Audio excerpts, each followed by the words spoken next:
liraga nnyo buli omu. Abo boolaba n'embuto ennene ate balwadde balusa ensi eno. Ebizibu by'ensi eno tobirina ggwe wekka, wandibanga gwe weegomba ate yakusinza. Batudde ku nkato bikansa bibaluma, munnange teweekyawa tobirina ggwe wekka. Ebizibu by'ensi eno tobirina ggwe wekka, wandibanga gwe weegomba ate yakusinza. Batudde ku nkato bikansa bibaluma, munnange teweekyawa tobirina ggwe wekka.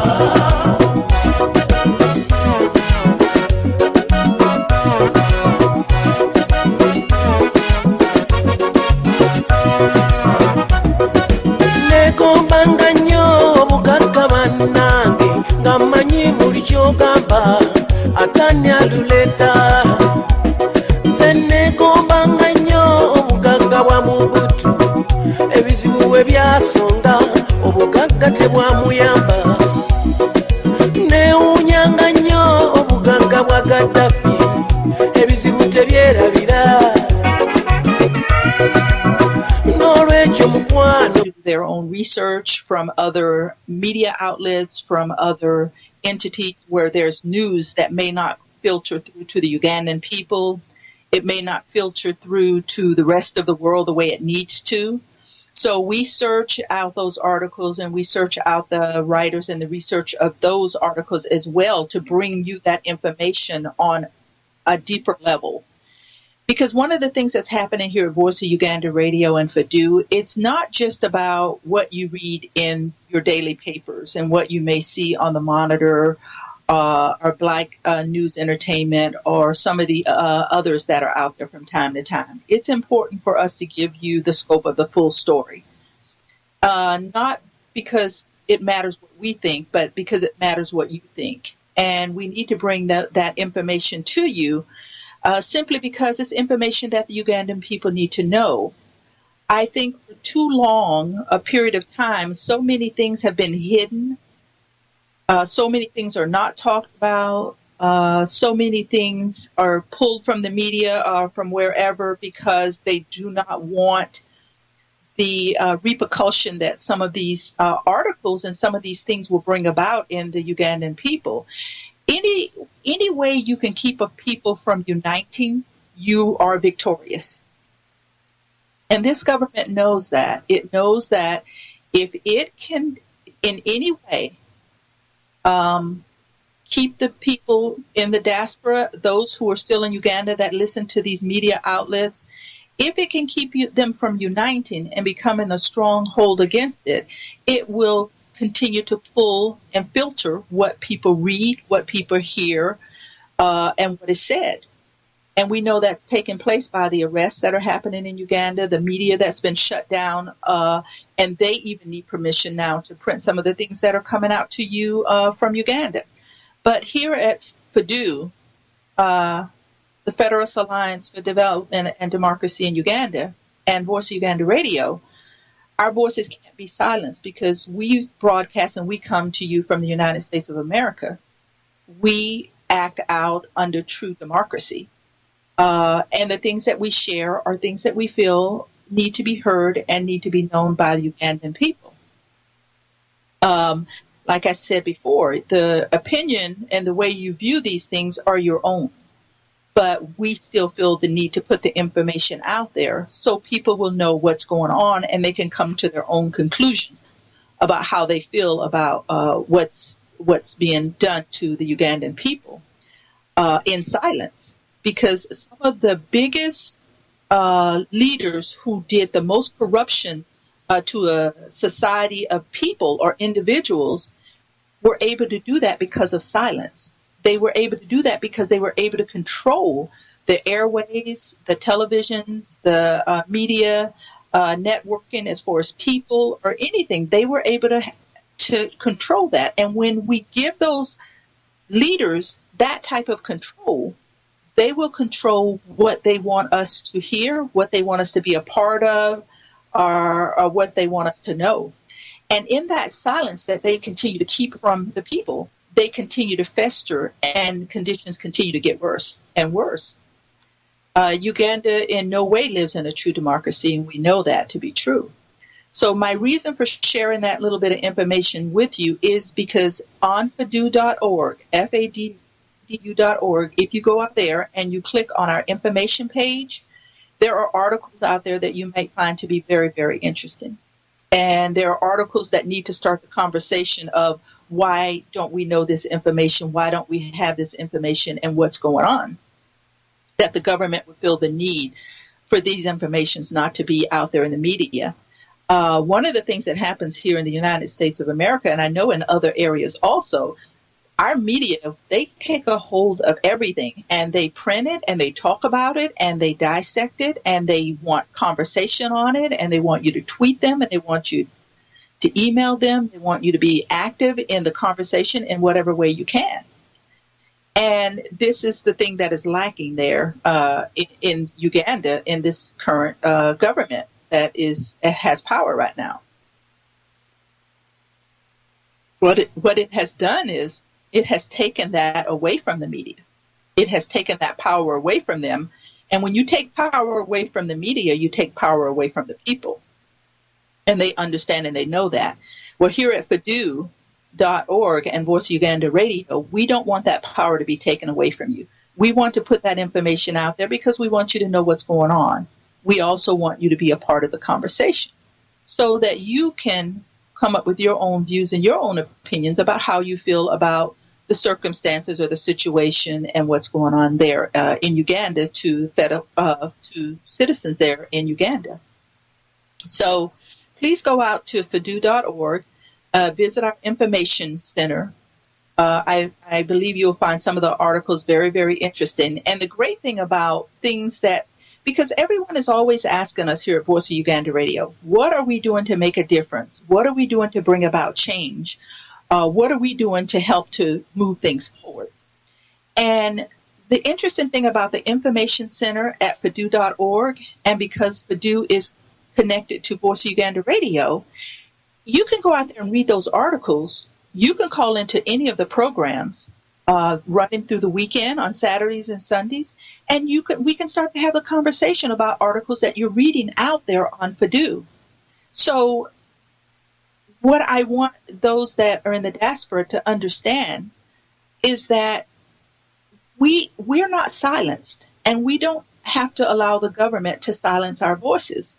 And if there's things that come up that we feel we need to have discussion about, we need to talk about, we need to bring it out there to the people, then that's what we will do. And the reason we want to stand out and be something different is because when you read articles, when you see things, especially some of the information that is very hard to read out there on fadu.org, we give you the platform to have a conversation. Whether you agree or whether you disagree, that is true democracy. If democracy is not being practiced in the walls of Uganda, let's make sure that democracy is being served outside of the walls of Uganda.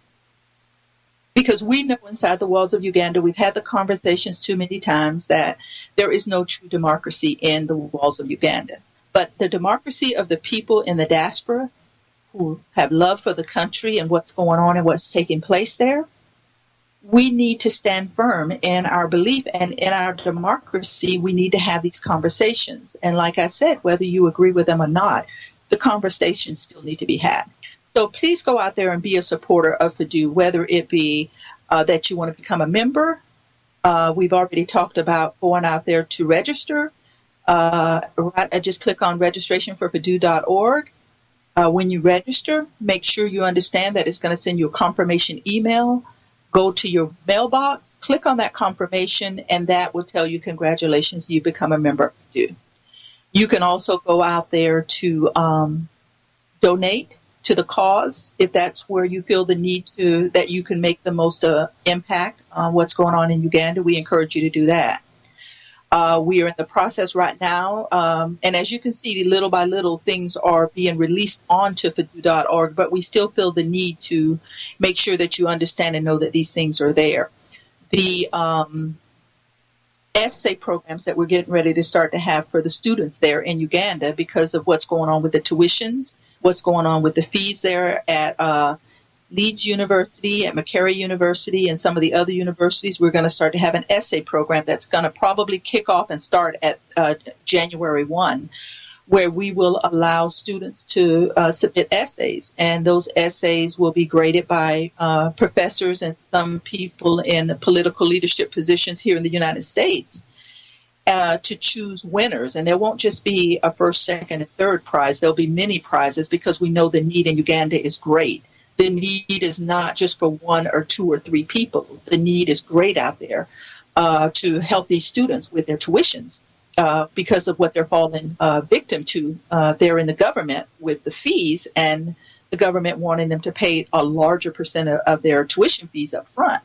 Those of us being outside of the country know that that's impossible because a lot of what they get from the outside. But these are the reasons why, and once that program gets started up, these are the reasons why your donations to Fidu.org or Voice of Uganda Radio are going to be important, because these students will be they will receive funds towards helping them with their tuition. So that's going to be a great program. And then hopefully by January 1st, the store will be out there also, where you can go out there and buy Voice of Uganda Radio items, or you can buy items for Fidu, T-shirts, hats, and plates for your cars, or, just different things out there that we are going to be offering out there as well. We're trying in every way possible. Right now, we may be taking small steps, but we're taking steps, and that's what's important. A lot of people always talk about accountability for what's happening here at Voice of Uganda Radio or what we're doing there at Fidu. It takes small steps to get to where it is you want to be on the larger scale of your support or whatever you're going to be doing, whatever we're going to be doing there in Uganda. So I encourage all of you as our listeners to continue to encourage us here at Voice of Uganda Radio and at Fidu.org by calling in and being part of the conversation, giving donations, or doing whatever it is you need to do, because our steps right now are very small, but our steps are in the right direction. And every great leader had to start somewhere. Every great program you listen to, every great program that you watch, every great charity or any organizations that were put up to help a people or to move a government forward, they all started very, very small. And sometimes we look at the big scale of where, like TV stations or programs we watch on TV or radio programs or charitable organizations, we look at them on a big scale and say, wow, they started small. And their steps were very, very small, just like our steps are here at Voice of Uganda Radio. But as long as we continue to head in the right direction, as long as you, our listeners, and our members that are out there on Fidu now continue to support us in the direction that we're trying to go, we will continue to be here, and we will continue to be the voice for the voiceless. Everything here is volunteer. Everyone volunteers their time. And that is what's making us strong, because we have a group of people that love the country. We have a group of people that stand strong and firm in what they believe in that's going on in the country. And our voices may be heard only by a few now, but we will continue to stand firm for what we believe and the direction in which we believe that the country needs to go. So I thank you so much for your support. I thank you so much for all of the things that you do to make us successful each and every day, each and every week as we continue to come on with you.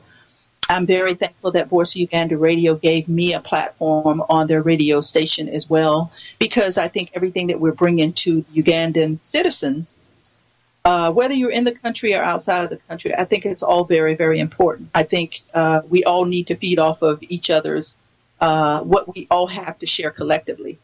It's interesting. I was reading a book a while back, and it said that there's 7,000 languages in the world. Globally, throughout the world, there are 7,000 languages. And what does that tell us?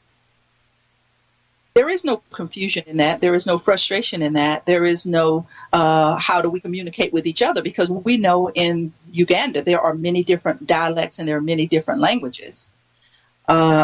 one of the things the government wants to do right now is to make Swahili the international language when you have so many people that are already speaking the English language, Buganda, and some of the other, a little Swahili there, and some of the other languages that are there. But what it tells me when there's 7,000 languages globally in the world, that just means that there's 7,000 different ways of listening. There's 7,000 different ways of processing information. It doesn't mean that one individual or one group is better than another or should be seen in a different way than another. Even here with us in the United States of America, with English being a predominant language in a lot of countries, we still have to listen. At the end of the day, there's 7,000 ways to listen, interpret, and understand other people's views, other people's opinions, and the way that other people are structured to share that information.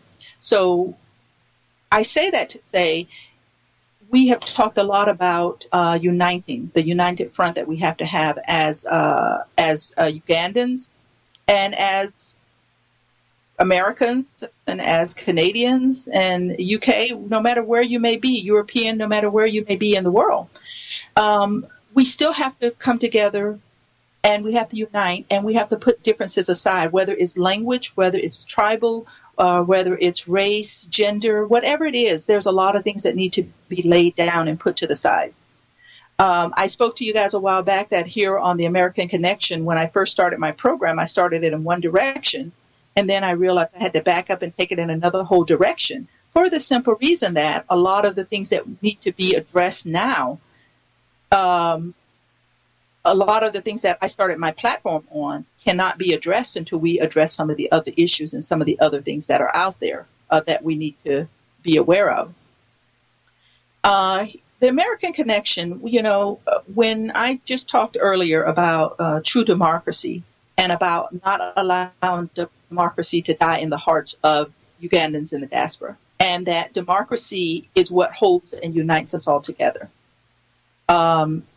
It may not be happening in Uganda, but it can happen to all of us in the diaspora, because all of us in the diaspora, one of the greatest things we have in common is that we're living in a true democracy no matter where we're at. And in the free world, democracy works. So whether you're in the United States, whether you're in UK, whether you're in Japan, Germany, Switzerland, Canada, no matter where you're at, we understand democracy. And we understand the way that it works. It unites us. The laws may be different in some areas than others, but we understand the basics of how that works.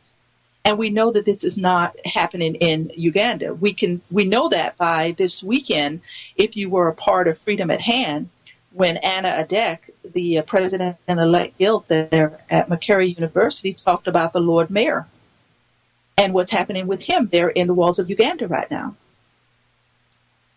You know, if this president continues to be given power by the people to do the harm to the country that he's doing, he will continue to do that. In the United States of America, our president has power, but he has power to a certain degree. His power gives him rights to govern and to run this country, but his powers do not give him rights to abuse and neglect, or to show favoritism, or to feel like he is the only one that has a say in what happens, what's going on. If we gave our president, Barack Obama, that type of power now, what would he do with that power, and would it benefit all the people? So let's take the personality of the president, Barack Obama, here in the United States right now. When he won the Nobel Peace Prize, people were upset.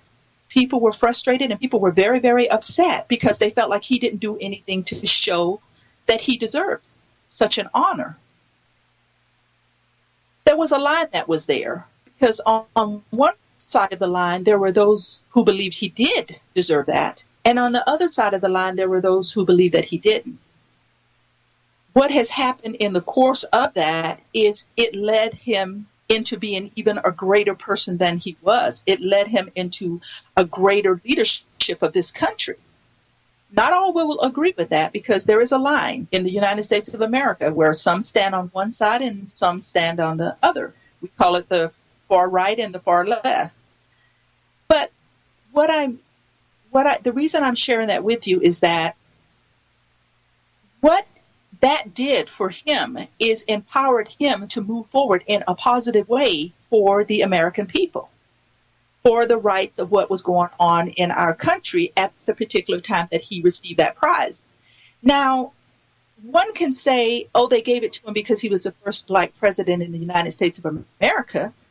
But one could also say, what had he done before he became president of the United States of America? Our vision needs to be very clear at the way we look at and the way that we approach situations. Some people's vision when the president of the United States won that Nobel Peace Prize was that he just became president. He hasn't done anything. But that's because they only knew him at that particular point in time in his life. What about all the people that knew all the good that he had done in society before he ever became president of the United States of America? Our vision needs to be very, very clear in how we go about judging people and the perspective of where they're at in life. And I use that as an example because I just feel like it's an example that most people can understand and grasp. So when he won that Nobel Peace Prize, some people looked at it from where he was at and saw he hasn't done anything to earn that.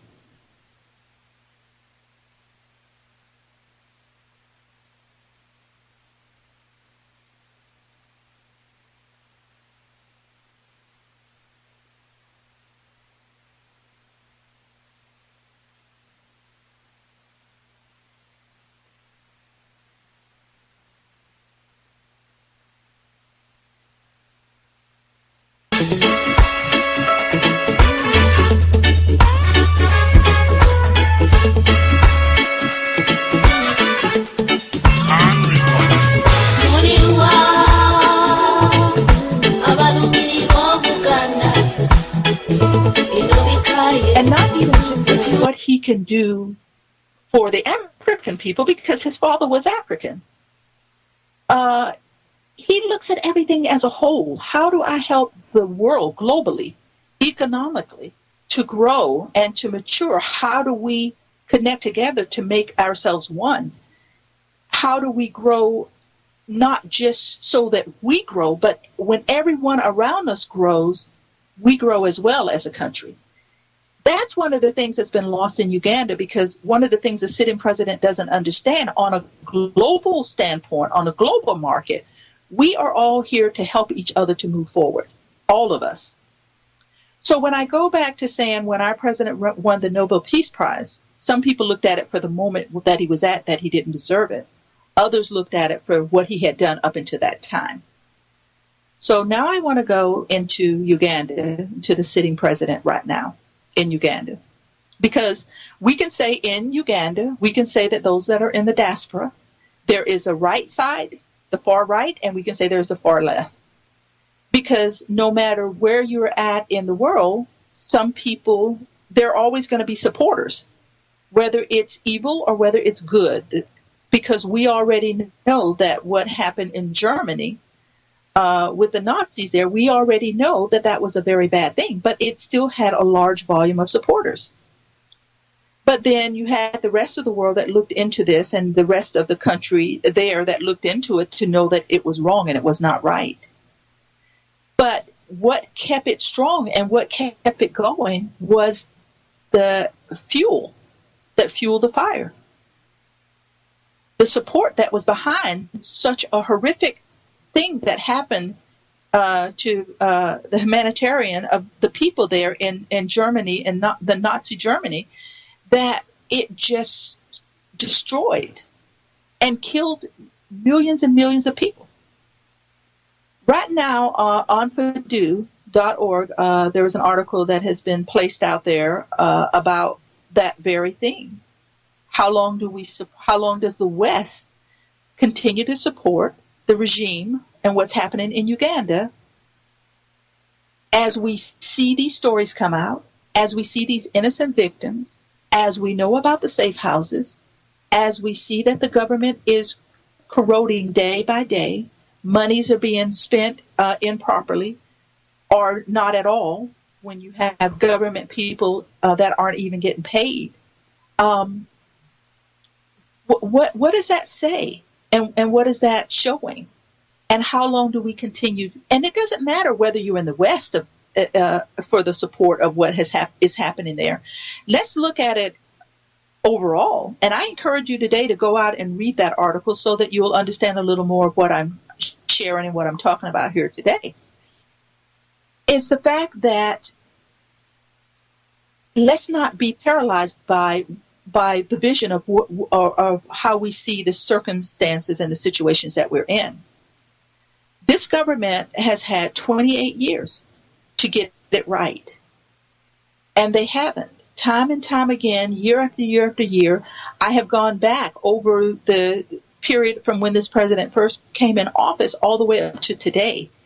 And time again, there is one excuse after another, and there's nothing being done, and the people of Uganda fall into harm's way daily.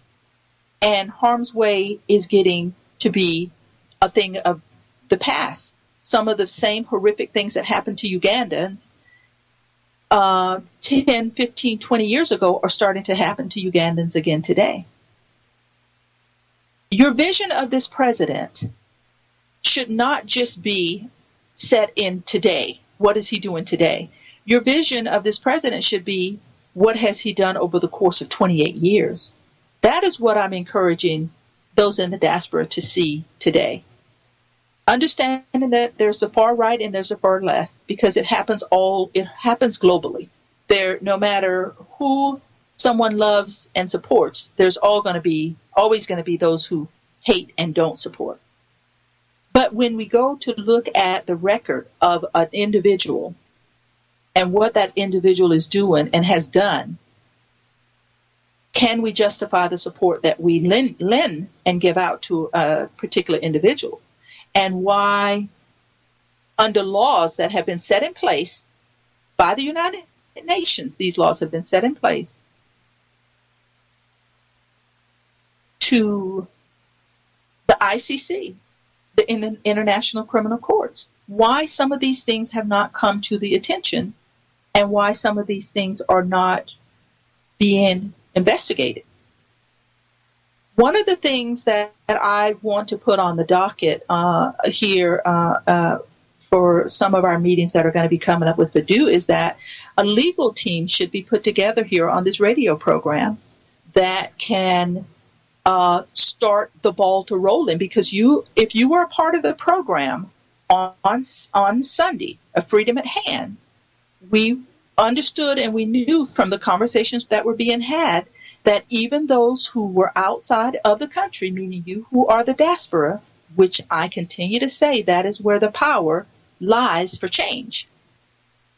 Those of you who are in the diaspora have the power to start to say, we want these things looked at by the criminal courts, internal criminal courts.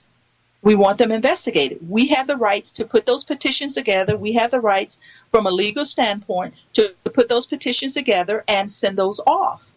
Because if we don't, and we close our eyes and we close our hearts and we close our minds to those things will continue to happen. We already know and we already understand through the public management bill that was passed there in Uganda.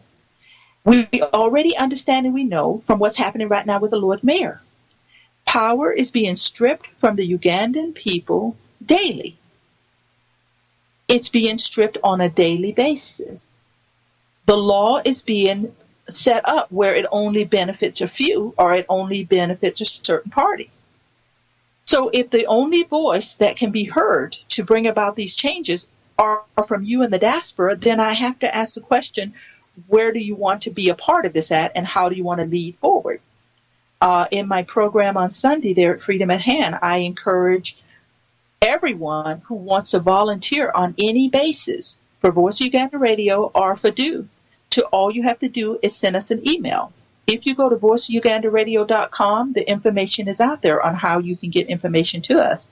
If you go out there to fadu.org, the information and there's tabs out there for you. If you feel like there's a way that you can contribute to help us move forward, then we encourage you to be a part of that and write into us. because we understand and we know that we learn collectively from one another. And because we learn from one another, that's what projects us forward. So to say that we have all the right answers, or we are the ones to, set all these things in motion, well, we need to all grow together. We need to, because what you participate in, where you invest your money, where you invest your time, is what drives you to be a part of helping that to grow and helping that to move forward in a great and a powerful way. One analogy I'll use for you is that, I read a writer had once said that in this world that we live in, we cannot all be bees, honeybees. Because if we were all honeybees, then what would happen to everything else? Some of us need to be birds. Some of us need to be lions. Some of us need to be cougars. Some of us need to be tigers. Some of us need to be flies. Some of us need to be hummingbirds. I mean, we all have a different role and a different part. And I use the analogy of the animal kingdom because the animal kingdom does what it's supposed to do. When there is fear, they do what they're supposed to do. When there is harm, they hide themselves. When there is pollination that needs to be made by the honeybee pollinates. It doesn't say, I'm not going to pollinate because all I do is pollinate and I don't get anything out of it. If you look at everything from that perspective, from the animal kingdom, there is a rhythm and there is a flow. And that flow happens just because they know that it's right and it's wrong, or it should or shouldn't be done. Now, we also know that horrific things happen because animals feed off of each other, and we know that. That's the cycle of life. But that is the cycle of life that happens within that entity of the animal world. But what I'm using that analogy to tell you and to share with you today is we all have a role. We can't all just be honeybees. There's a role that we all have.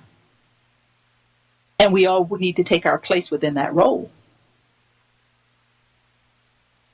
We can no longer continue to turn a blind eye to a lot of the atrocities that are happening there in Uganda. I'm starting to read from the writings from one of our writers here at FADU. You read those articles and you cannot sit still and say, well, something will come about, something will happen, change will happen somewhere.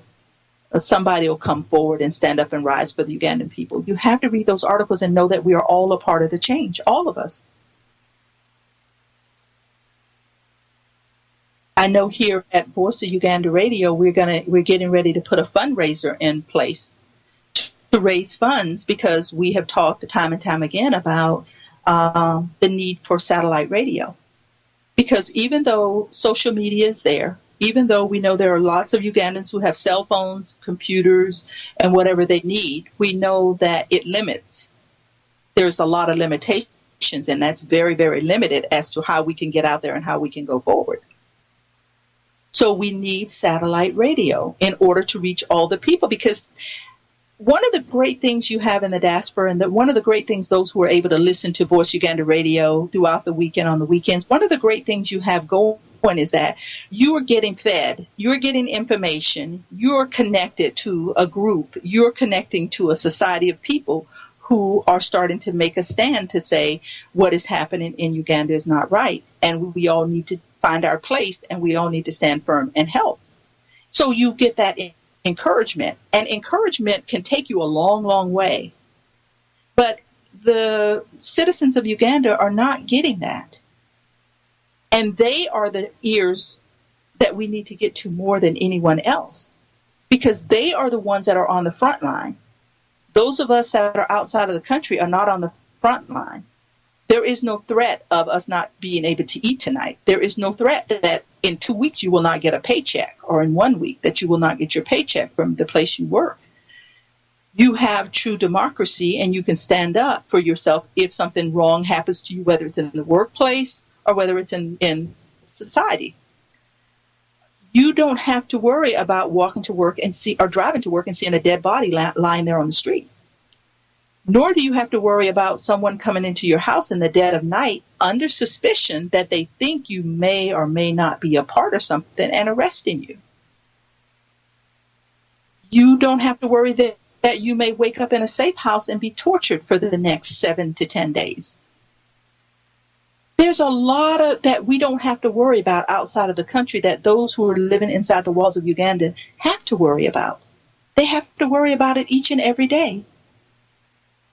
The gazelle in the animal kingdom wakes up each and every day knowing that it has to run for its life, otherwise it will be captured. It wakes up every day of its life knowing that either I'm going to be victorious or I'm not in this day. People in Uganda wake up the same way. What is the promise of tomorrow for me? Only thing I have is today. And they don't know the course of event of something that they can do or say at any given time that could put them in harm's way. They are the ears that need to know that there is encouragement. They need to hear your voices. When you call in to be a part of the radio station or part of the radio program, they need to hear and know that, wow, Ugandans outside know that this is happening and they're fighting for us. That is the only way that we can send them encouragement for them to know what's going on. And for them to know that we hear them and that no matter what this president is trying to do to silence their voices, we still hear them. We know that he is getting ready to monitor telephones.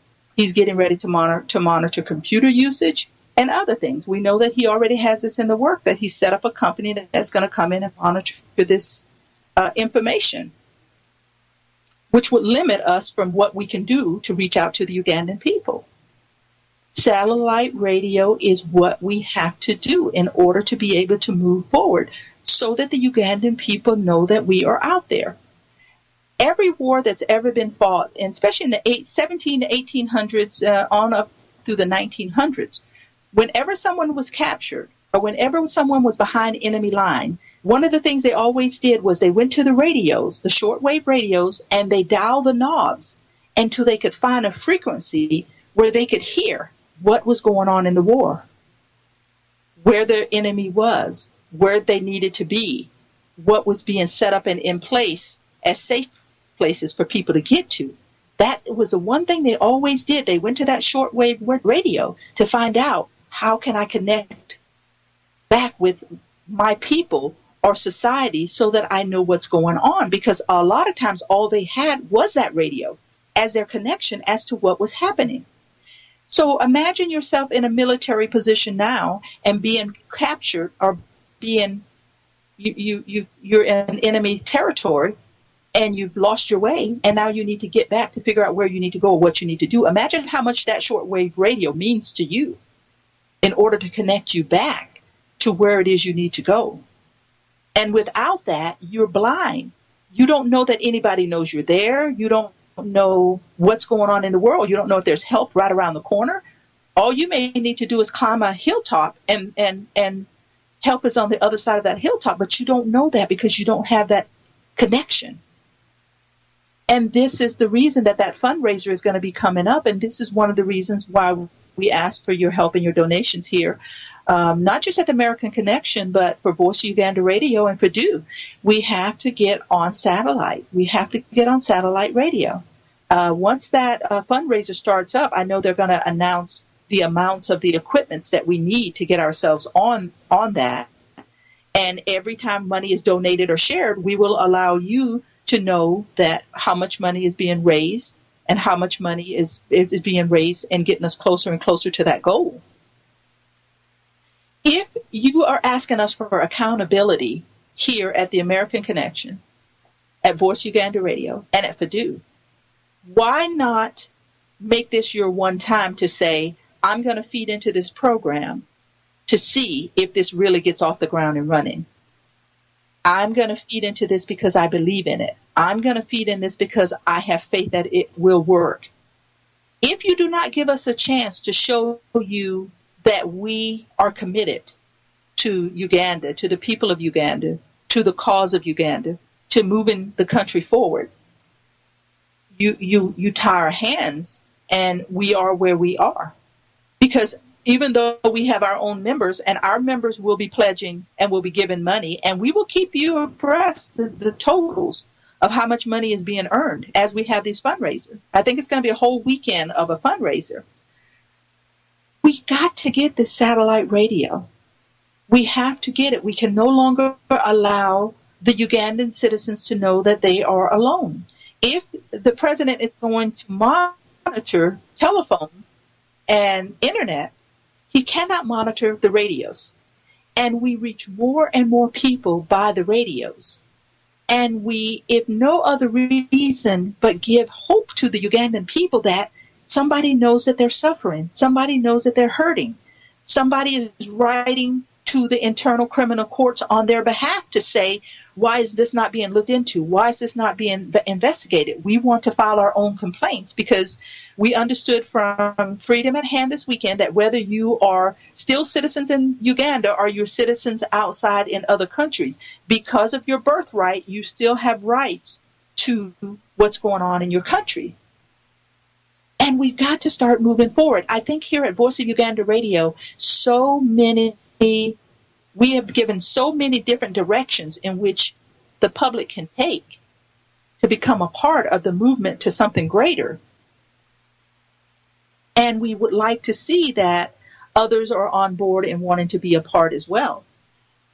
Yes, it's very difficult when you volunteer your time for a good cause because it takes a great deal of your time. From the radio announcer who has to monitor and keep the radio running 24 hours, 24/7, to all those who have programs, to the writers, the attorneys that are on board, to everything. All of it is voluntarily, and it is that way for a purpose and a reason. We have also done everything possible to make sure that you are going to be safe in what it is you do. Because one of the things you all need to know is because of our 501c3, we are a charitable organization, which means that any monies that you donate, you can write it off on your taxes. Any monies that you give is a write-off on your taxes.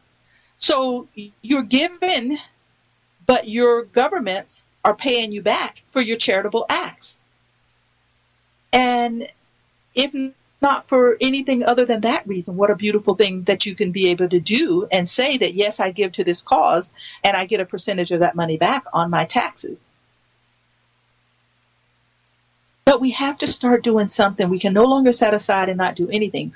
When I shared on Freedom at Hand some of the greatest leaders that we've had that have helped to move us forward in the United States of America as African Americans, what if those people never had a dream? What if they never had a vision? What if they never stood up to say, this is wrong and we're not going to take it anymore? What if they never stood up to have a voice? What if Harriet Tubman, when she ran to freedom, she never went back to help anybody else back to freedom, but she stayed in freedom? Because can I tell you honestly, those of you that are in the diaspora, when you got out of Uganda, for whatever reason, however, and you became citizens wherever you are in the global world, if you have not done anything to reach back and help someone else, you have done what Harriet Tubman has done. If you've reached back, you have become the Harriet Tubman in your own life. But if you haven't reached back, then it's a sad state of affairs because we all grow, we all learn, we all become stronger because of the people who reached back to help. If we're not reaching back to help the citizens that are still living in Uganda right now, then we're saying that it's okay for them to live in slavery. Because I've already stated that the state of Uganda right now is the state of the United States of America back in the 1800s, where the people had no freedoms, they had no rights, they had no liberties. The few that they had were being taken away daily. People were having to stand up to fight for what was theirs because it was taken away daily. This government, this sitting president, has become desensitized to the Ugandan people. And when you become desensitized from people, you no longer are connected to the hurt that you're causing, the pain that you're causing, the devastation, the destruction. It is nothing for you to see a person tortured to even his death because you have desensitized yourself from everything except your purpose, your plan, your will, and your goal for how the country is to move forward. And is that right? And can we say that that's fair? It is not right, nor is it fair in any way or form. So what are you doing to make sure that you are not being a part of the problem, but being one who is helping us to solve the problems? Even if you support the president that's in office right now, even if you support him there in Uganda, can you honestly look at the atrocities that are happening, the human rights acts of violence that are happening towards Ugandan people? Can you justify and say that that's right? In every government, everybody looks at something with pros and cons. I am very happy for our president. I stand behind our president here in the United States of America, and I voted for him. But do I see eye to eye with him on every issue? No, I don't. You can respect someone if you respect that individual. If you respect him as president, you can respect that, and you can respect that individual. But at some point, do you respect everything that he does and everything that he is doing in the government and in the country right now? Because you cannot look at a lot of the things that are happening in the country and say that it's okay for these atrocities to be happening to people in the country at the hand of one man who puts all of his funding and everything that he has into his military. The United Nations, United States of America, I know other countries as well, have been looking at what has been happening to the funding that has been given to Uganda over the last 5 years for infrastructure, for education, for all of the things in which the president said that the monies were needed to move Uganda forward. These things are being looked at now, and these things are being investigated to say what has happened to the monies that we've given. Why is the country still in the same condition it was 5 years ago when certain amount of monies were given? There has been no movement and there has been no change. Because one of the things I have to tell you that even if Uganda and this sitting government get support from outside from other countries, those countries will eventually look back to say what's going on and where's the money and what has taken place. Which is the need why he was saying that he wasn't going to pay the teachers even though the monies were there because of infrastructure. Because of infrastructure that he promised would be done, that has not been done, and now the other governments are coming forward to say, where's the money and what are you doing and what has taken place here? He will not get the funding this year, no matter what his budget looks like, that he has gotten over the course of the last 5 years for this very simple reason.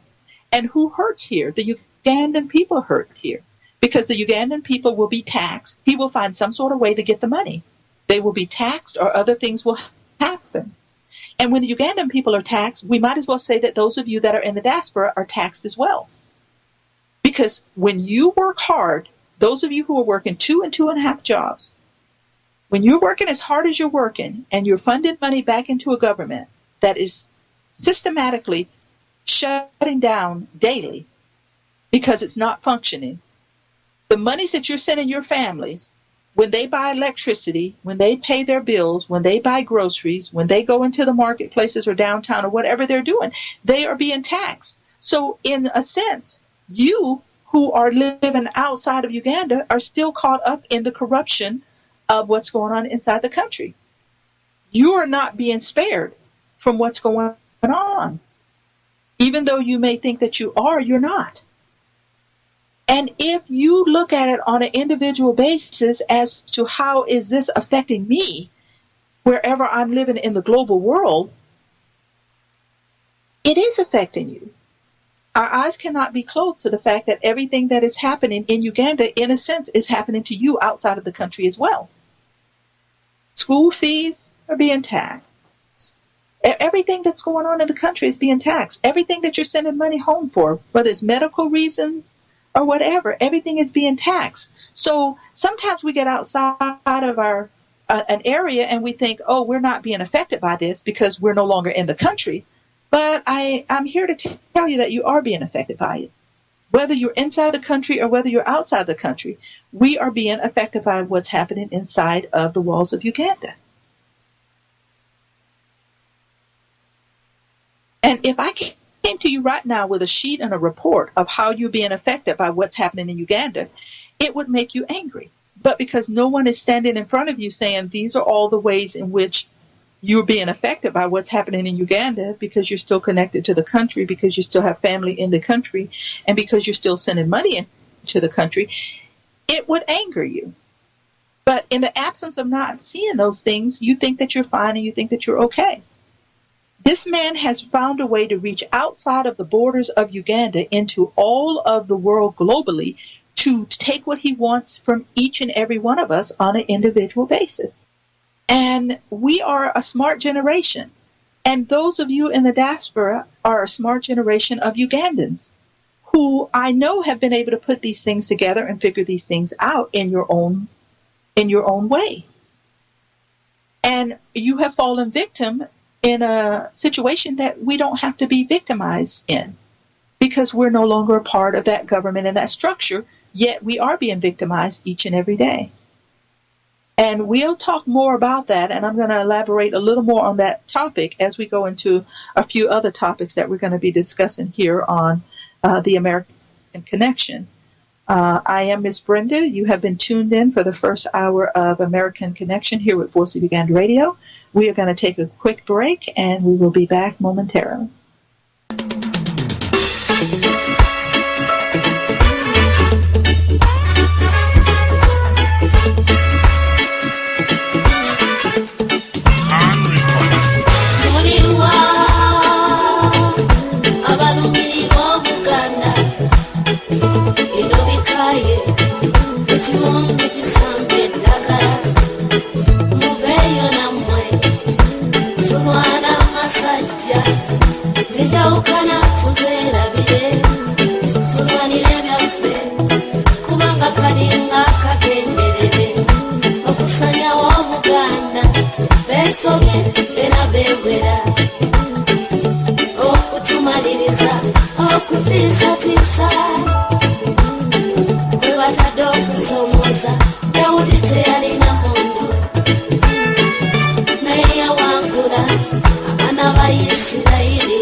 omifika kunene esuse omugaga yeyongera bugaga omavuta manyana chanalya jajja wange lyegomba Maria tamanyina bidirira naye agamba muwakire yebakotulo mbeera y'otulo yelese bino byonna banaffe basula b'entala nga ffe tuli mu tulo twebase yesawa tuzuukuke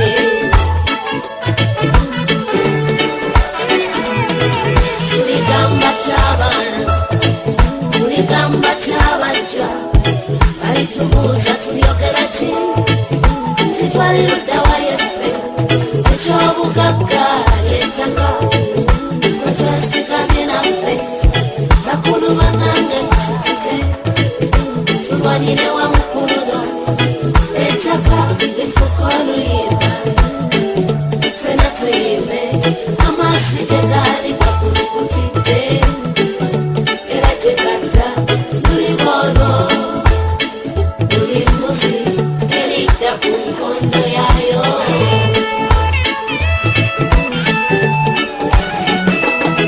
oba Buganda mugamba kibiina abataka baabawambuuza saabataka era lyettaka bwe butaka bwaffe abaganda ffe ng'abaganda titugenda kuvaawo katusomesa abaana baffe nabo bakimanye. Hello, and you are tuned in to Voice of Uganda Radio. This is Miss Brenda, and you are listening and have been listening to the American Connection. So welcome aboard, and thank you so much for being a part of the audience today. We are down to our last hour, so I do encourage any of you who would like to call in and be a part of the conversation to please feel free to do so. One of the things that happens to me here is everyone starts calling in at the very end of the show.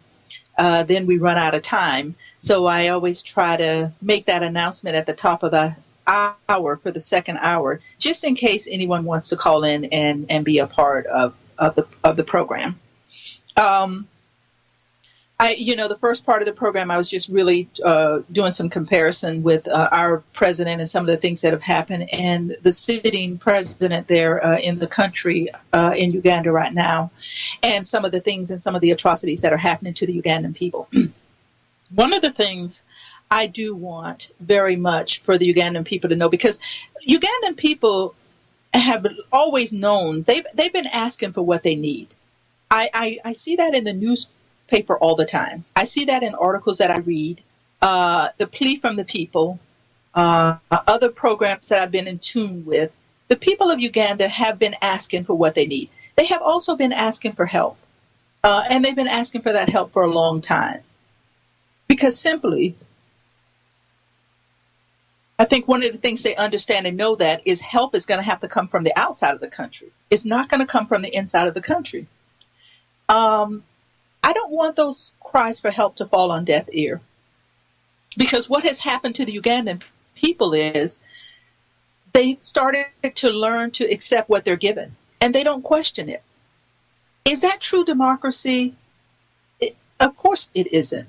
For any of those of you who are outside of the country, you know that that's not true democracy.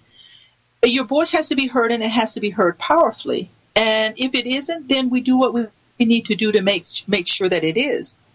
The Ugandan people, their voices are being silenced one at a time. One at a time, their voices are being taken away from them.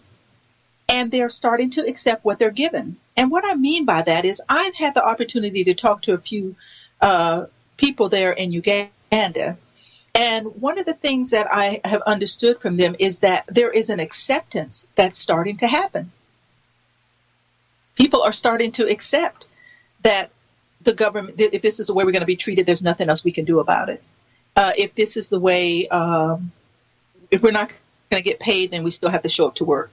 If the president decides to take these things away from us, they're starting to find a comfort around it and starting to accept it and just give in.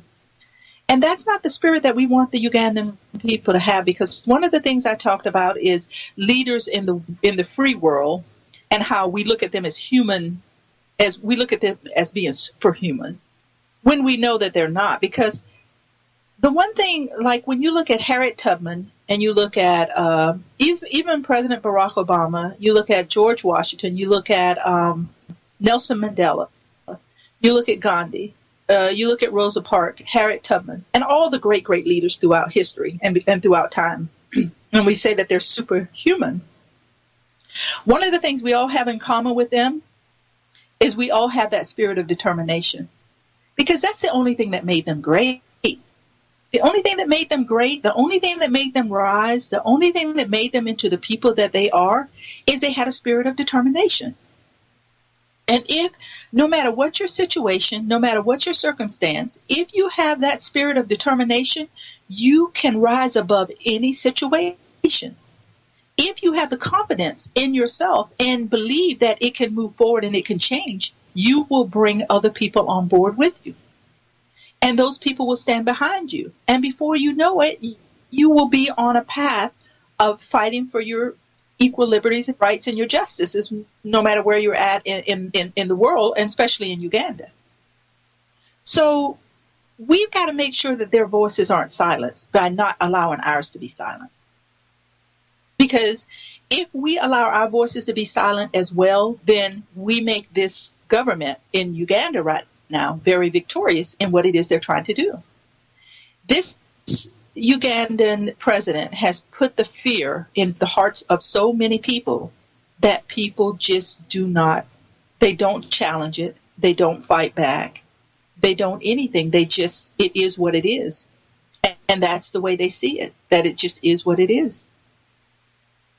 And I beg to differ that it is not. And that we all have a right to, and we're all responsible for each other. We may not think that we are, because we all have our own lives, we have our own families, we have our own children, we have our own whatever, but we're all responsible for each other at the end of the day. Born in a free country, no longer slavery, but the time that I was born, all of the things that I have, all of the things that I enjoy, I cannot really say that I enjoy those things to the degree that I would love to when you have sisters and brothers in a country that you are very fond of and that you love that are going through the things that they're going through. We have a call that's coming through, so I'm going to go ahead and take this since I've invited callers to go ahead and start calling in. Hi, caller, are you there? Hello, Miss Brenda. How are you? Good morning, Dorothy. I'm good. How are you doing? I'm doing okay. First of all, thank you very much for your hard work and the love of Uganda and the Ugandan people. Your encouragement, your lesson. I hope that Ugandans, whenever they are, if they are listening, it is high time to do what people think it cannot be done. I have been listening quite from the beginning. You've mentioned a lot of things, but I couldn't help myself when you get to the point, when you are explaining to the Ugandan people that it seems that Ugandans both abroad, diaspora, and Ugandans back home, they have really settled in what is, the Seven is offering them. Okay, however bad it is, they seem to think that they can't make a difference. Somebody might say that, hey, you are not back in Uganda. You don't know what we go through. You don't know what we are subjected to. But I tell you that unless we do get up and demand justice, demand it, and stop asking. It is that word asking, as Ms. Brenda said, that we are asking. But if I give you some item of mine, I borrow you, and I keep asking and ask and ask, and you have no intention of bringing it back, then at one time I might have to use the force and get what is mine. In the case of Uganda, time will come when we can't stand it anymore. But by then, my fear is there will be no Ugandans left. As right now, as you see, Uganda is hijacked by foreigners. We have big number of foreigners. Okay?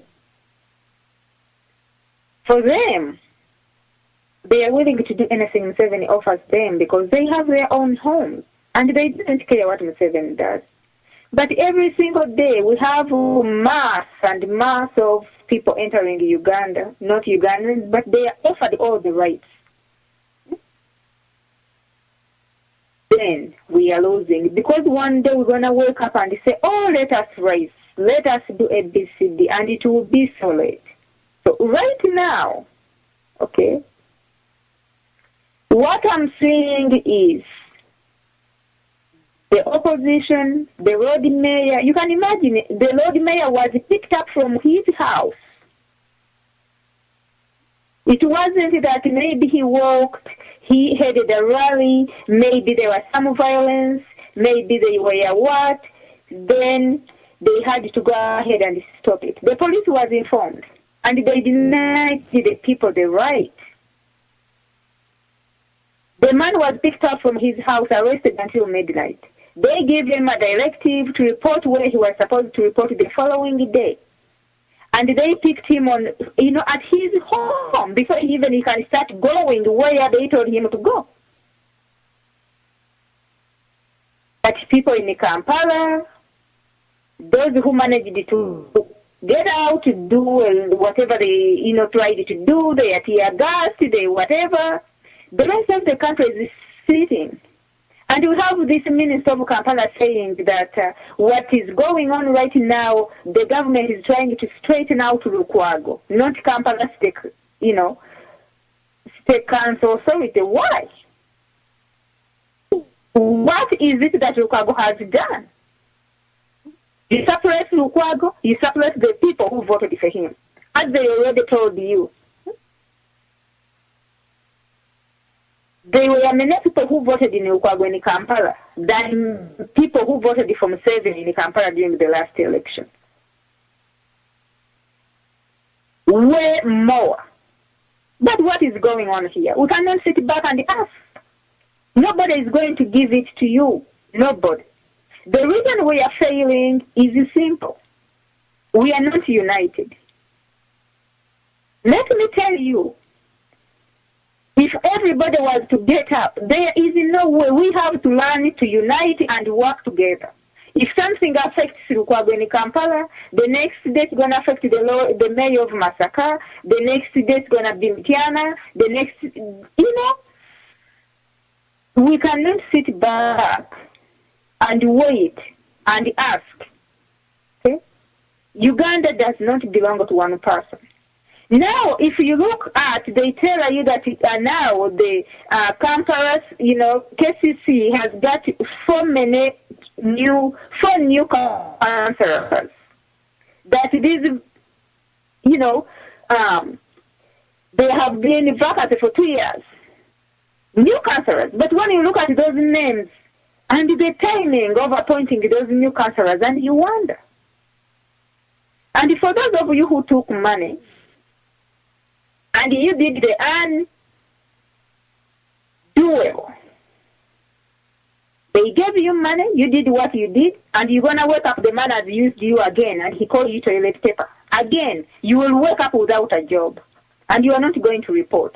Today you are working with the bodyguards, but you will not have nobody. When are we going to learn to demand what is ours? Justice, truly, we have a right to.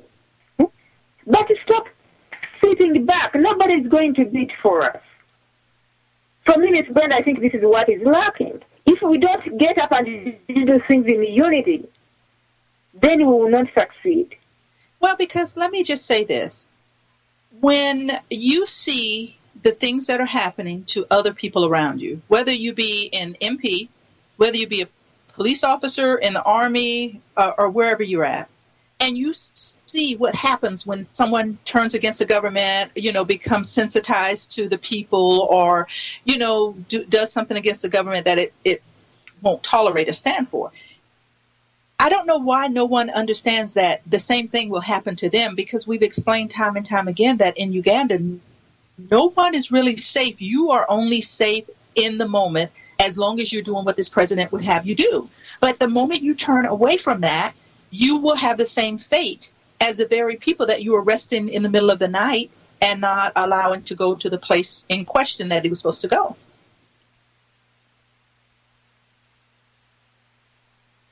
Exactly. I mean, would you agree with? Yeah. It's interesting. Another point you made. You talked about uniting. I've been using the animal kingdom a lot today, but it's just it just makes a lot of sense to me how it all works there. In the global world, if you weighed the 7 billion people on the map in the world, and you weighed all the ants, and I mean ants, ants, ants. Ants weigh just as much as the American people. I mean, just as much as the global world, if not more. If the only reason, and the ants don't realize that they're more powerful than the humans. They keep building their little sand castles all around, and we keep destroying them and killing them. And they run somewhere and they build another one. What they don't realize is if they united, they could destroy the world as we know it completely. Ants. Because they outweigh us. And when you think about that, you think how much uniting, how much coming together, how strong and powerful you can be. When you look at an ant and you know that they have that power, and yet they don't know how to put that power together, it makes me think of us here, not at Voice of Uganda Radio and Fadu, but those who are in the diaspora. We continually tell you the power that you have. The diaspora could rise up today and change the laws in Uganda so that this president would not even want to be there and could come under the ICC for investigation of crimes that have already been committed. There is so much power, but I don't know how to make the Ugandans in the diaspora believe that, because the Ugandans that are home, they know the power that lives outside. They understand and they know the power that the Ugandans in the diaspora has to change the country. The question is how do we convince those in the diaspora that they have that power and that they can make and bring about those changes? We're not talking about going in there with guns and pistols and shooting them up or whatever. We're talking about power of the pen. Power of the pen, power of the law, to start filing these cases with the ICC on behalf of the Ugandan people, to start bringing these attention to the Ugandan government in such a way that this man will no longer want to be president. And he would have no control over it, nor would he be able to stop what is happening simply because it's happening outside of his country. And it's happening globally, so he can't even pinpoint one country or one entity to say, stop this madness, because it's destroying the country. Because the only thing destroying Uganda right now is the leadership in Uganda. That is the only thing that's just destroying Uganda right now. What do you think of that, Dorothy? Miss Brenda, that's 100%. Okay? So, since we raised this point of going international law, some people are like, you know what, enough is enough. We think maybe this is a waste of time. Okay? Some people are really frustrated, like, you know what, people need to demand their power and right now. And those are the very few people. So, the idea of Ugandans in diaspora and the idea of convincing them, this is a responsibility. Okay? Human in nature, humanity, this comes with it. There is no otherwise. Okay? As we already know, Miss Brenda, we have no choice. Okay? We are going further, and the Voice of Uganda Radio, we're going to go ahead and do the best we can to take this into the ICC. Uganda signed so many treaties. Yeah, we can do this because, let me tell you, if you read, there are so many articles. My fellow Ugandans, if you go to fadu.org, there are so many articles there that can tell you that what is going on in the world, people know. The UN know, when you know what is Rwanda and Uganda, what they are doing to Congo. We all know that President Kagame of Rwanda and President Museveni of Uganda, what has happened in Uganda, Congo, and Rwanda, Sudan, Central Republic, these men are responsible for more than 9 million people dead, okay? But how come nobody is saying nothing? Don't you think it is our responsibility to do this? The UN is there. They have been assisting, in some instances, they have been assisting when the people of Congo really get mad and they say, you know what? Let me tell you, in the UN there are some very, very, very nice chapters, but there are some chapters that when you look at them and you want to cry, really. It seems like they turn around what they are supposed to do. Not until sometime back when the people of Congo said, pack up whatever you have and live here, because you're living here doesn't mean anything. But luckily we know the UN has been fighting and helping alongside the Congo government, trying to fight these rebels. People have died. We know Ugandan army, people named, they have been killed. They have been there. How did they get there? How come these stories never show? We've heard about Egypt. We saw about Libya, Syria. How come Congo, Uganda? When the great genocide in northern Uganda took more than 10 years, when the whole northern Uganda is empty. You don't hear nothing on CNN. BBC, you don't hear nothing. Now, who do you think whose responsibility is? But you think people don't know? You think American government doesn't know? They do know, but it is not their responsibility. It is our responsibility to write and follow the legal system. I know many people have asked, what is this going to do? Is this going to take Museveni out of Uganda? No. And yes, it is possible it can. But we are not ruling anything out. First of all, the Ugandan people have a right to demand justice. The Constitution gives them a right to demand justice. You cannot take away people's power and twisting people's arms and corrupt people.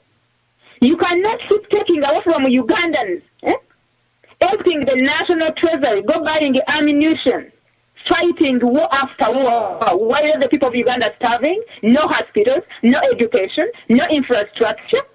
We need to put these things into the eyes of the world.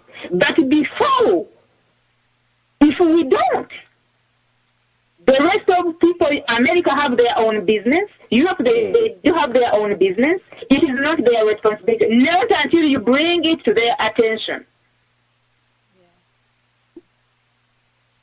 It's right violation. Exactly. Yes. You know, you're absolutely right in saying that. And it's one of the biggest reasons for the American connection is to allow the Ugandan citizens, allow the Ugandan people to know everybody is on your side, but our hands are tied until you make us a part of it. And you're right in saying that we will fight and it will go on, because Purdue, go out to information at Purdue, you will start to see the articles that don't make the headlines that need to make the headlines. Purdue is already building a platform to bring change in the United States of America, to bring change for the Ugandan citizen and for the Ugandan people.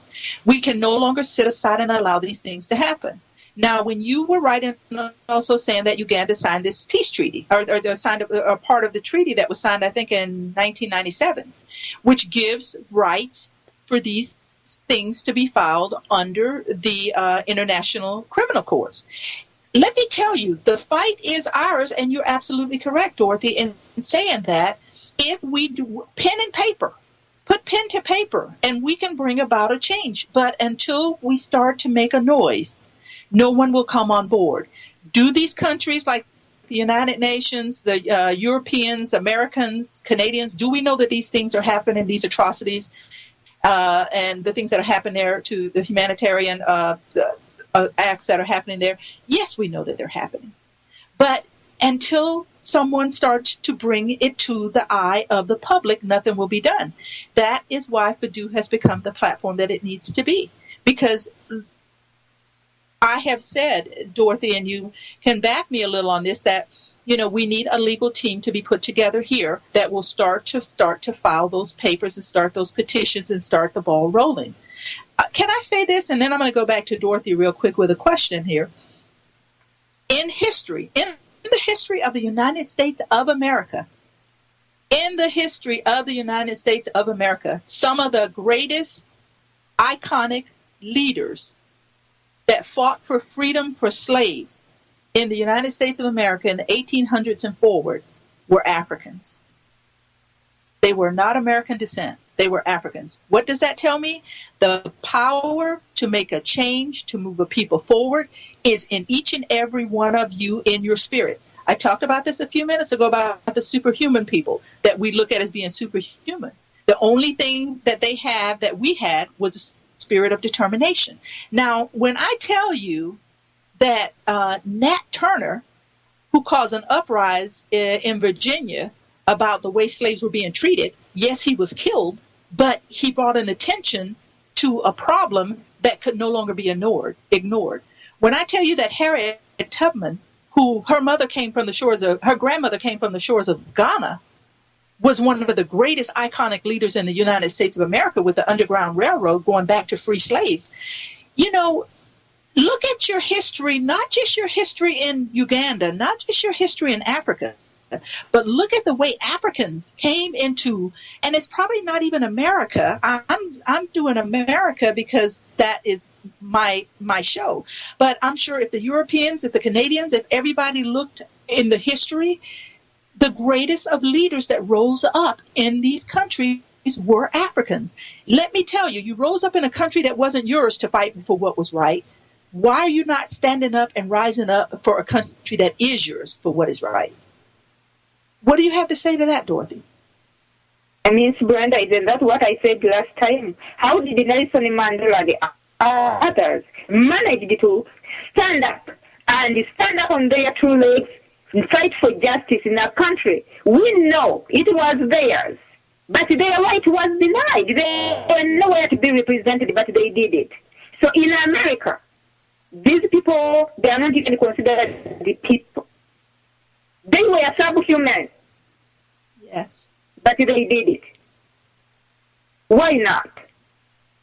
Why don't you Ugandans? What happened? Because as Ms. Brenda mentioned at the beginning of the program, that we have become our own problem. That now it is no longer time maybe to sit there and start blaming Museveni. Because Museveni, they have managed what to do, what they have done to the Ugandan people and the neighbors, because they fight hard. And they do. But what do you expect that is going to happen when you just sit there and ask? You've been asking for 28 years and nothing has happened. So now what do you do? What do you do? And let me tell you what things happen. Because every time you get up and make noise and demand what is right and demand what is yours, that's why I love it when Miss Park got up and said enough was enough. But because she stood up for what was right, Miss Brenda, as you said that if Ugandan people would stand up and do what is right, Americans, Europeans will stand up to support them. Because you know what? When Miss Parker did stand up and said, no, today I'm not giving up my seat, the rest followed. But the most important thing, the white people stood up and said, hey, you give us a ground to start. We had no way to start. That's what I'm telling you. That Ugandans, you have no business sitting back and you don't do anything and you expect that somebody else is going to get up and start. People will ask, who are you fighting for? Who are you? Who are the owners? Who own in this? But when Rose Parker stood up, because there were some white people who were like, this is not right. No, you can't do that. But they had nowhere to start. But she stood up, and the people followed. Yeah. And that's what makes great leaders. A lot of people don't even realize that there are people willing to stand with them. Even in the walls of Uganda, we have shared that so much here on Voice of Uganda Radio and FADU. There are people who are ready to stand up for change, but you need the support of others. Now, one of the things with Rosa Parks, when she stood up on that bus when she didn't stand up on that bus and refused to give up her seat, she didn't know the change that would happen because she had no idea the support there. And this is what you just said earlier. The Ugandan people have the support of the Europeans. They have the support of the Americans, the Canadians. They have the support around the world. If they would stand up and start to make their voices heard, as long as they continue to live in fear and live in silence, the lights will go out on Uganda. And when the lights go out, it would be a day that, like in Rwanda with the genocides, that will come when the lights come back on and we see what has happened. We will all be responsible because right now, today, we already know what's going on in Uganda. We know about the safe houses. We know about the sympathetic. We know about the sympathy that's being shed to the Ugandan people through the armed forces and what's happening to them now. We know people are being arrested and tortured by night, taken into safe houses, taken out of their homes, not even given a chance to turn themselves in, but you know what I mean, but just treated the way that they are. We already know what's happening. So if the lights go off on Uganda and then they come back up and we see all that has happened to the Ugandan people, we will all be responsible because we can no longer sit aside and say that these things are right. This is what happened with all of those who fought for freedom from slavery in the United States of America. At some point, you know, I have to ask the question, and Dorothy, you can answer part of this if you feel the need to. How much suffering has to happen before we decide enough suffering has happened? How many people will we continue to allow to die, continue to allow to go without medical treatment, no food, no way of taking care of their families? You're talking about middle-class citizens, if we could put them in that category in Uganda right now today, that don't know how they're going to pay their bills, how they're going to feed their families, pay tuitions, or do anything. I just wonder how much suffering and how much death has to take place before we all decide to get on board to support something that can move forward and change. I think the one thing that cripples us all, and I mean this from every area of my heart, I think one of the things that cripples us all is trust. And if you have been hurt by it for any reason, it's very difficult to come back and trust again. But at what point do we put that aside and say, I'm going to trust again? I'm going to stand up for what I know is right again. I'm going to support regardless of what happens. You know, we got to get past that because I think trust is such a big issue in the Ugandan community. I think trust is such a big issue in the diaspora. And I think that is where we're having the problem. I think we're fighting the trust issue more than we're fighting the democracy and the justice issue. How do you feel about that, Dorothy? You know, Miss Brenda, the one thing I have always told the listeners to the Voice of Uganda Radio, the members, Voice of Uganda Radio and FADU, the reason why we have Voice of Uganda Radio and FADU today, it's because the people were scandalized, people were hurting so bad, people did fall, people were taken advantage of. But at one point, people had to wake up, they had to get up and stand up to do the right thing, which is Voice of Uganda Radio and FADU today. So, when we talk about trust, I'm asking all the listeners to know that we've been there and we know.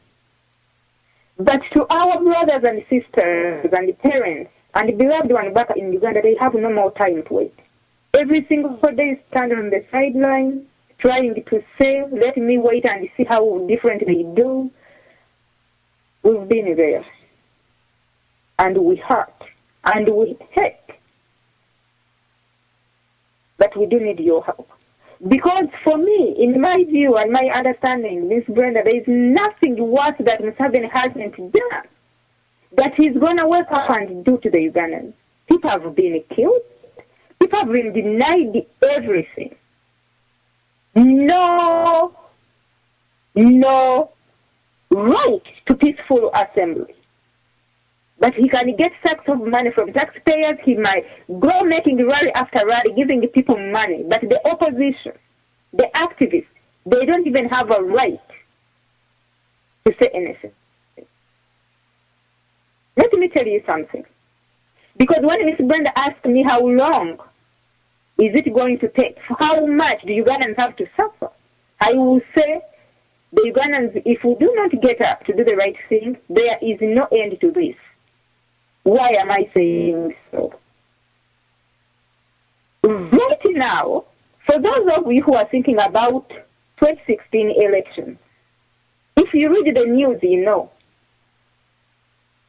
But they are telling you that the Ugandan government, the internal affairs, they hijacked the new voters register. For some of us who are thinking reforms, if you've been thinking to reform electoral commission, now the electoral commission doesn't have no right even to handle that register. It is the Ministry of Internal Affairs, the business. But when they do you wrong, and you let Lukwaga alone, trail on Kampala, to talk, and when poor guy, he end up at one of the two radio stations, they say he's inciting violence, and those radio stations are closed. Who is the voice of Ugandan people right now? The people back home are looking up to us. They keep looking day and night waiting for relief. It is you people in the diaspora, Ugandans in diaspora. Voice of Uganda Radio. A satellite radio. We need it to teach the Ugandans. Because let me tell you, in some parts of Uganda, they don't even know what is happening in Kampala. They don't know what happened to the mayor. The people are so poor. If you go in the monitor, there is an article. Is it Bukede? The man is sleeping in the market. He's selling cassava. Cassava is supposed to be too cheap. But the man is sleeping, people are starving to death, but they don't even have a ceiling to buy cassava. That is how bad it is. There is another heading which says, the gap between the rich and the poor is widening. But who are the rich are we talking to? The country of Uganda, the economy of Uganda is in the hands of three families. Museveni, Mbaba, Kutesa, and their machinery. The whole economy of the country is in the hands of three men that who literally take everything and go fight rebel groups. Don't you think we need to correct this evidence? Don't you think we need to write? Don't you think these things should be in the ICC? The truth needs to be the truth. Right now, as we are talking about M23, we've said that Ugandan army, Rwandan army, they have been killed over there. Some are arrested. Others are prisoners of war. Right now, they are there. But do you know that the Rwandan government, they still maintain their position in the UN Security Council, on the UN? They still maintain that position. They will fight to make sure that no information gets out. Nothing is released on major television, like the BBC. Nothing will come out because they are there to fight for M23, M18. Now you hear the president of Uganda, who is literally in Somalia, in good faith to fight Al-Shabaab, but there is a rebel group fighting the Congo, which has its elements from Al-Shabaab. What the heck is that? So, Ms. Brenda, if you ask me when this is going to end, the suffering of Ugandan people, if we do not get up to demand justice, if we do not get up to write, make a research, we have so many educated Ugandans, we need lawyers. We need to get up and do what we are supposed to do. We cannot sit back and say, oh, what can we do? Our enemies are working day and night. We need to do what is the right thing. Most especially we people outside. The Ugandan people have no voice. They can't do nothing. There is no justice. There is no judicial. There is nothing in Uganda. But we can accomplish so much people through international law. Because there are so many articles. There are so many treaties, different types of treaties signed by the government of Uganda. Yeah, because Dorothy, one of the things that I say, but let me go ahead and take this call. We got a caller coming in, and then I'll go ahead with my comment. Hey, caller, are you there? Yes, Caller, go ahead. I'm good. How are you? I'm fine. This is Peter in Uganda. Oh, welcome to the Hello? program. Welcome to the program. Yes, this is Peter from Uganda. Go ahead. I think we may have problems with this connection. We'll try to get him back. That was a caller coming in from Uganda. I think we lost him, but we'll try to get him back. We'll try to give him one of the numbers that he can call in on and not have to worry about. The interesting thing is education in Uganda, because one of the things we know is that, hey, caller, are you back? Yes, I'm back. Go ahead with your comment. Could you please just beg your pardon on the program, what we are discussing? Yes, go ahead. Miss Brenda, can you hear him? Yes. He's asking, can we tell him what we are discussing? The program. Okay. Yeah, today's program, we're really talking about Ugandans uniting together because there's so many atrocities, so many things that are happening in the walls of Uganda that those that are in the diaspora need to start to come together, unite together, to start working on behalf of the Ugandan people inside the country. I was just sharing how we're getting ready to go to satellite radio, and we're getting ready to start a fundraiser so that we can reach the massive amount of people there in Uganda. What do you say to that? Do you feel like more people would benefit by satellite radio, or do you think that a lot of people have internet? Yeah, this is one of the best methods to mobilize for Ugandans in diaspora, and I'm grateful for this time. And the work that you're doing there, because Ugandans actually the division in different nations.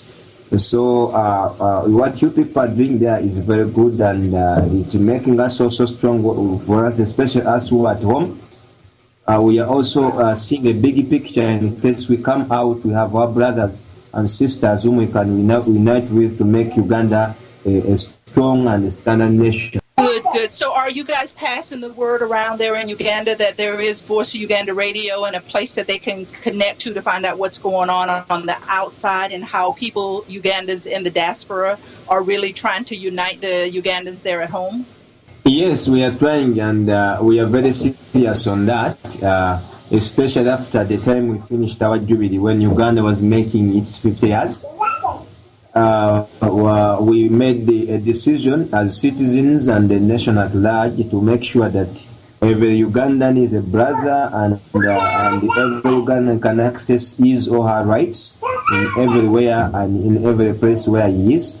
And in case there is a collective problem, for example, in some cases or some places where there have been committed much atrocities, there have been some collective efforts of Ugandans uniting and taking away the challenge and not leaving it one region. So it is our effort even now, right, I'm speaking, everywhere we are, we no longer say that this tribe is this tribe, or just working together as a nation. And so far, we are interested also very much in this radio for what the work is doing, and many of us are listening to it. Oh, very, very good. And I'm really very happy, especially for my American audience. We're very happy to hear that there's a uniting that's happening to the people inside the country, which makes it more important that those that are in the diaspora need to unite to make the force a lot stronger. Yes. Miss Brenda. Oh, thank you very We're going to let Dorothy, I have another caller on. Let's hear what Dorothy has to say real quick, and you can comment to her. Hello.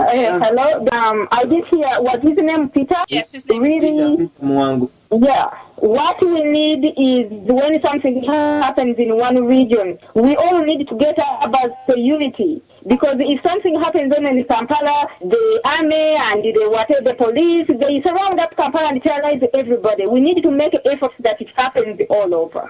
When the mayor of Kampala is suffering, it means all cities should organize the whole of Uganda. And we see how far these people can go. But we know you are fighting very hard. But when you come out in few numbers, okay, that is, we need collective bargaining. We need most, not even not all, because we know there are some of those who are supporting the government. But we need to work as much as we can.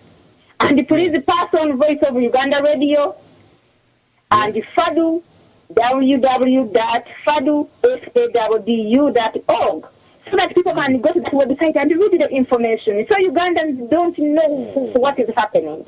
The person in Jinja doesn't know what is going on in Kampala because of divide and rule. But I'm so happy to hear from you. You don't know how much energy that gives us, to know that you are there. Thank you very much for calling in. Thank you. Yes. All right. And how do you feel, caller Peter, about we're trying to set up a platform here that we will actually file legal documentation with the internal criminal courts about things that are happening in Uganda so that we can bring attention to what's happening to the Ugandan citizens? Oh, that's very important. If you can churn up a legal document over that, we support it quickly because the situation is actually overwhelming when we see our mayor being tortured and some people being arrested. And now, if there's some collective effort once again to document it legally, and we can also provide support for that as Ugandans, and this battle becomes for all Ugandans, not for just a region or just like that. Well, what I'd as a matter of fact, international. Yeah, and what I'd like for you to do, Peter, is FADDU.org. It's FADDU.org. Have as many Ugandans as you know go out there and register to become members. Because what happens when they become a member of FADU.org, it gives us a platform here in the United States of America to stand on behalf of the Ugandan people. Hey, that's powerful. I'll just become a member. Yeah, and we cannot fight on your behalf unless you become members of these organizations. So the first thing the American government is going to say is how many people in Uganda are standing behind you. So pass the word, FADDU.org, to tell as many people to go out there and be members, because what's happening is this is a platform that has been set up by members in the United States of America to be able to stand for what's going on in Uganda and make your voices heard. Oh, thank you very much for that direction. I'll just stand, become a member. Very, very good. Thank you so much. And your call has meant so much to us. And I pray that you will continue to call in on Wednesdays, share any information you'd like to, anything that's going on there in Uganda. You're always welcome to the program to just give us an insight as to what's going on at present time. Oh, all right. You're welcome. Dorothy, did you want to say anything else to Peter? Nothing else. I'm just exhausted of words. Shall meet next time. Okay. I wanted to make Peter know that we have a telephone number for them. I don't know if there's a telephone number. You can give it to me. Yeah, we will have our broadcaster. He should have the information. Do you have it, Dorothy? I don't have the information here with me, but we did set up a free telephone number. There is a program we need to download. And when you download that program, then you are able to call us for free, okay? But I don't know if I think we will put that information on the Voice of Uganda Radio website. I'll send it to him now. Hold on. I'll send. Peter, hold on. I'll send it to you now. Thank you very much. Very good. Thank you so much for your call and for your time. And I'm always glad to know that our Ugandan audience is listening, because for those of us who are in the diaspora, we're safe. We're not in the harm's way. But those who are in Uganda, they've got to unite, and if they're already uniting and they're starting to see themselves equally as one, then that's what we need, because that's the platform that we're going to have to move forward on. And if the Ugandans in the diaspora are moving slower, then the Ugandans in Uganda need to pick up the torch and run with it, because we are here to support you. We are here to make sure that your voice is heard. The fear that lives outside of the walls of Uganda, I know that fear lives inside of Uganda as well. But I'm happy to see that you guys are still rising above that fear to do what you need to do. Yeah, we are still focused. Good. That's always good to hear, because, it's important for us to know that you have the support out here. The American people stand behind you. We hear, we know what's going on. Make sure that you spread the word to people to know that we are aware, and we know more of what's going on than you guys know, because we're able to get a hold of information through the media that you are not able to get a hold of. So make yourself familiar with Fadu.org. We place articles out there, but the fact is that we are here. Even if he continues to try to silence your voices there in Uganda, we are here fighting on behalf of the Ugandan citizens. Wow, that's very wonderful and thankful. Thank you, and thank you so much for being a part of the program. We are down to our last 10 minutes here, so our caller has gone. That has been a great conversation that we've had there with Peter calling us from Uganda, just with words of encouragement and that they are listening. And we don't get too many calls from Uganda, so it always means a lot when we get those calls in. Dorothy, we're down to our last 10 minutes here. Why don't you go ahead and comment on the caller, and then just go ahead and close out whatever you'd like to say for the remainder. I'm telling you, Miss Brenda, I'm excited. As you said at the beginning of this program, that people need to call in so that our brothers and sisters back home can hear our voices, and that gives them encouragement. And guess what? It just happened the other way around, but it did. I think you could tell. You could tell, that I know somebody is there and they are listening, and they know that at least we are doing something. And you can imagine how much information we had to give them in those few minutes. So Uganda is ours. We love it. We have to stand up, but we need the collective bargain. We need everybody on board. We need the majority on board. Okay? If something happens in one region, we need all regions. All regions. If it is in Kampala, it should be the same way in Kabale. Unless the people of Kabale say that, oh no, I know there are so many things they are telling Ugandan people. They are trying to straighten out Lukwago. What has Lukwago done? Lukwago was elected by the people. Okay? He hasn't done anything wrong but the truth. He won't let them steal as they want to. So Ugandans, you have to find your constitution and read it. I know it is only in English, but those who understand English, you should. It is your own right. You came with it. You have a right for justice. You don't get it, you demand for it. Forcefully, yes, forcefully, you can. So let us get up and do that. Until then, Museveni has no plan to give up. No plan. He's already preparing to steal the 2016. Voters' registers already hijacked. This time through the internal affairs, not even the electoral commission. So people, warm up. We are many. We can do it. Uganda is ours. Doesn't belong to 2-3 people. No. We can do it. Thank you, Miss Brenda. Thank you very much. Peter, keep it up. Please pass it on. Voice of Uganda Radio. I know. We are that here. That was very good and very encouraging to hear. And because let me say this to those that are in the diaspora. If Ugandans start to call in, if we start to unite them together, if they bring the numbers of Fadu up even to a greater degree than those that are in the diaspora, it will be the platform that we will stand on here in the United States of America for the Ugandan people. I've said it. Dorothy has said it time and time again on this program. I have said it throughout the program today. If you are silent, we will not, we think that you are okay with your situations. We will not start a fight that isn't ours to start. But if you stand up and tell us that you need us, hear your voices, hear your cries, hear what's going on, we will stand behind you and we will make it known. You will make it the news, and you will make the media outlets that needs to hear and know what's going on. And you will give us the platform to stand time and time and time again to file the reports that need to go to the International Criminal Courts, to file documents that maybe even need to be seen here by this Foreign Affairs Committee and Washington, D.C. I mean, Purdue is building up a platform that will not just work in Uganda. This platform is to work outside of the country to bring attention to what is going on inside of that country, to ask for the help that we need in order to project forward, to move forward for the Ugandan people. In America, in the United States of America, if we were not able to vote on our own rights and our own principles, what good would it be for us to vote?